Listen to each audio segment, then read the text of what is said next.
Okay, a new Star Wars series began this week, and we're going to talk about it in a second.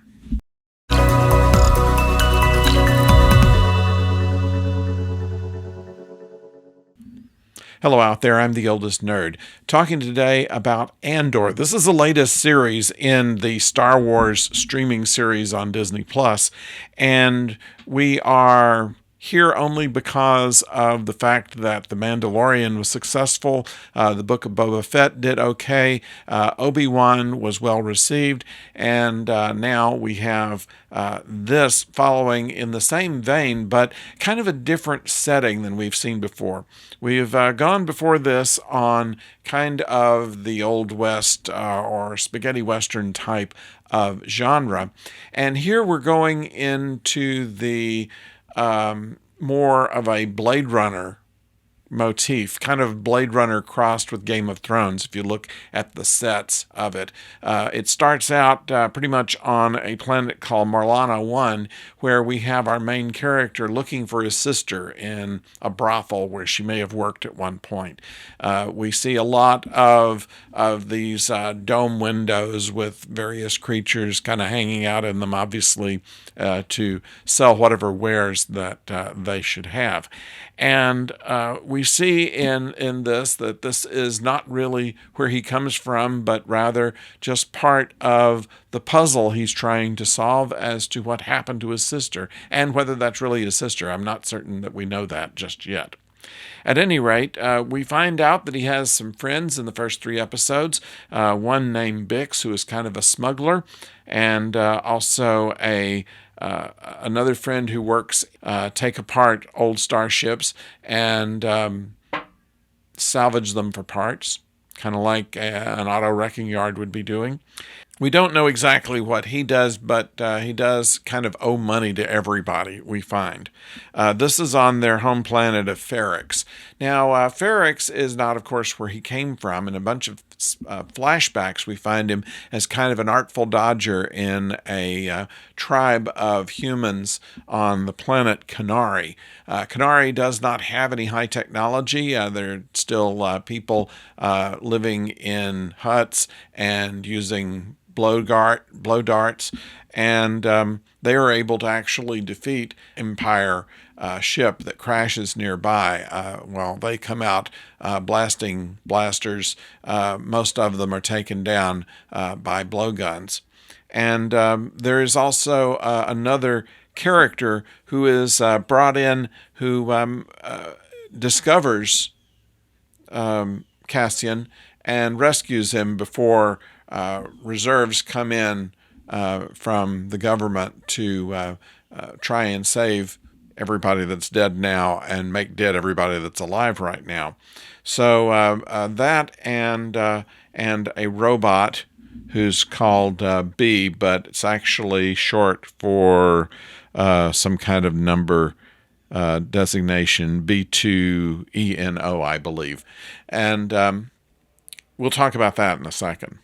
It's revealed that it's kind of a secret that Cassian is from Canary, and because of the scandal of of what happened there, no one who came from Canary is safe in the current empire.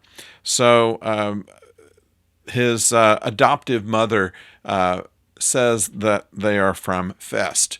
That is the cover story for Cassian as he lives on Ferrix.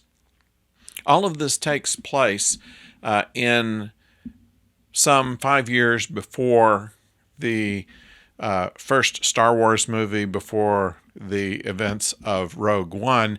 And in fact, if I'm not mistaken, Cassian is one of the characters that's in Rogue One. So it's kind of a backstory on him and a backstory of that backstory. So it's kind of interesting. It goes in flashbacks very much like the Book of Boba Fett did, but it avoids some of the mistakes, I believe, that made, and that they're going back to his childhood and his first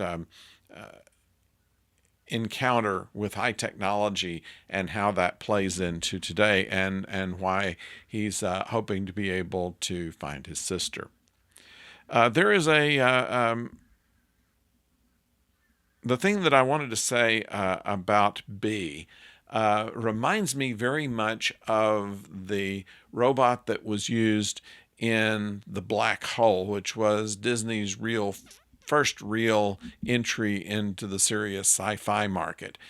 This film, which was better than most people remember it, with Ernest Borgnine and Roddy McDowall providing the voice of the robot.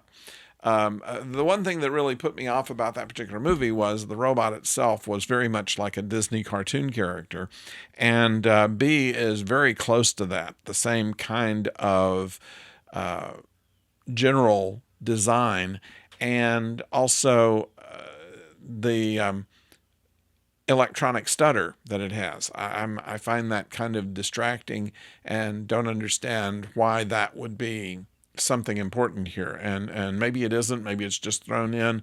We'll have to see in future episodes. But what we see by the third episode is that in attempting to get away from a transgression in episode 1, Cassian, who had something to sell, has met someone who was willing to buy, but really wasn't as interested in buying the hardware as he was in getting Cassian onto his side. And this appears to be the birth of the Rebel Alliance. And so this is going to be an interesting backstory to that, as well as to the mystery of finding the sister, the odyssey it will be of going from what he's familiar with to what he's not. It looks like it has the makings of an interesting story. At a time when it's difficult for them to come up with a good film in the Star Wars genre, they do tend to be doing pretty well in the TV genre. So I'd like to know what you think about this. Please note it below, and of course subscribe if you haven't subscribed already to our channel. We talk about Star Wars things as they appear on television. Also, we talk about Star Trek and Doctor Who, which is coming up later. And so we hope that you will subscribe to this channel and keep abreast of what's going on. And we'd like to keep in touch with you as well. So until next time, don't go far.